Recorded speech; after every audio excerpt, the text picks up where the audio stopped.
When we think of royal tiaras, diamonds and grandeur come to mind. But what if I told you some of the most exquisite were inspired by the vibrant elegance of a bird? Today, we explore feathered crowns, tiaras designed in the likeness of the majestic peacock and other feathered forms, revealing stories of power, artistry, and forgotten royalty.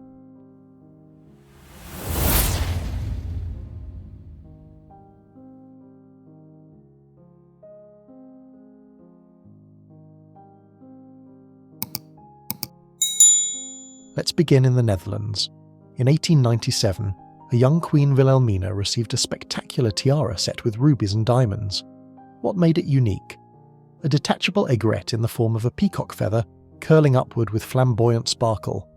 Crafted by Schuurman and Company, this piece wasn't just beautiful, it was a declaration of Dutch royal strength. The tiara was part of a parure and was worn by Wilhelmina throughout her reign, symbolising renewal and the national identity of a modernising Dutch monarchy. Often worn during state portraits and national ceremonies, it became a visual emblem of the monarch's youth, confidence, and independence. Our next story brings us to British India and the opulent world of the Maharajas. Anita Delgado, a Spanish dancer who became the Maharani of Kapurthala, was gifted a stunning peacock feather aigrette by her royal husband. The piece, believed to be crafted in Paris, was set with diamonds and emeralds and shaped like the elegant plume of a peacock in mid-display. Anita wore the aigrette with her elaborate Indian court attire, symbolising her status and cultural transformation. It served not just as a jewel but as a diplomatic statement, melding European artistry with Indian regal symbolism. Her portrait wearing the aigrette remains one of the most iconic images of cross-cultural royal elegance. Next, we turn to Belgium. Van Cleef and Arpels created a striking emerald peacock tiara for Princess Josephine Charlotte in 1956. The feathers fanned in radiant curves, each tip set with glittering emeralds. It later evolved into a necklace, proving that the peacock motif could adapt to royal taste. The piece was part of her wedding gifts and marked a mid-century shift to adaptable multi-use jewels. With a detachable base and articulated sections, the tiara could be converted depending on the occasion, representing the modern royal woman. It has been featured in several public exhibitions as a highlight of post-war European elegance. In Egypt, Queen Farida wore a breathtaking tiara of diamonds sculpted into a peacock design. With sweeping feathered arcs and a proud centerpiece, it symbolized elegance amid political change. Her regal style left a lasting impression, even after she was no longer queen.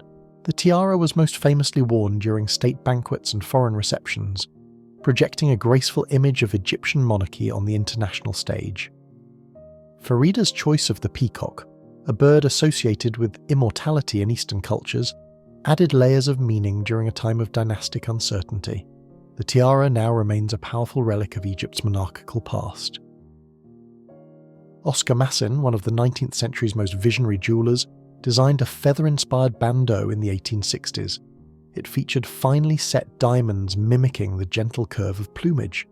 Though more abstract, it laid the groundwork for tiaras that followed nature's curves. Masson's techniques revolutionized tiara mounting systems, making them lighter and more flexible. His feather design allowed wearers to experience movement and lift without compromising structure, an early experiment in naturalistic tiara form. It's considered a prototype of the organic freeform tiaras that flourished in the Belle Époque. Chinese tsan-tsui crown.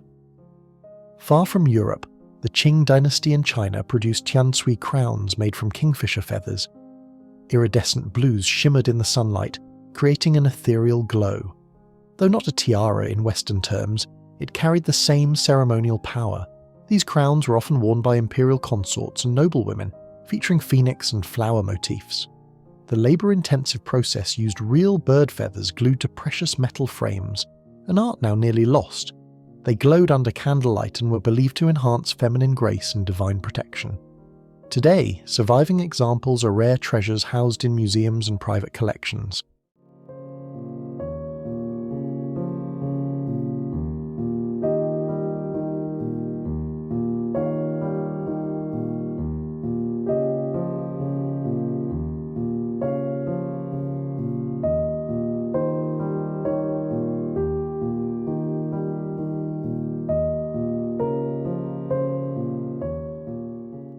Qing Dynasty Buyao crown.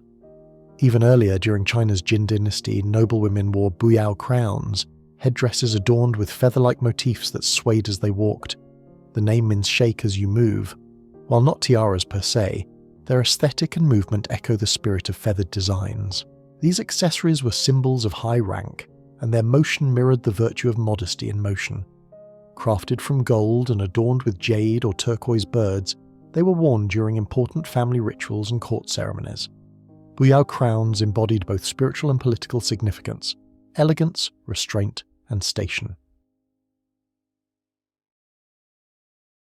Among the lesser-known, yet striking royal tiaras, is the feather motif tiara, worn by Queen Marie Henriette of Belgium, consort to King Leopold II.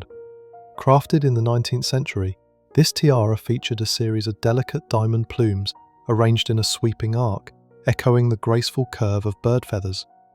Though photographs are rare, portraits from the time capture their dramatic silhouette, evoking a sense of regal authority and refined femininity.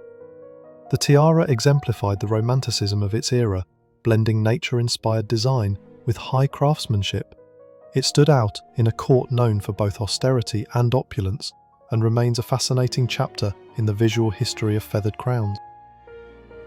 From the Dutch court to the Qing dynasty, feathers have whispered their elegance through metal and gem. These tiaras prove that inspiration takes flight in the most beautiful forms. Which tiara was your favourite? Let me know in the comments, and don't forget to like and subscribe for more jewels through history.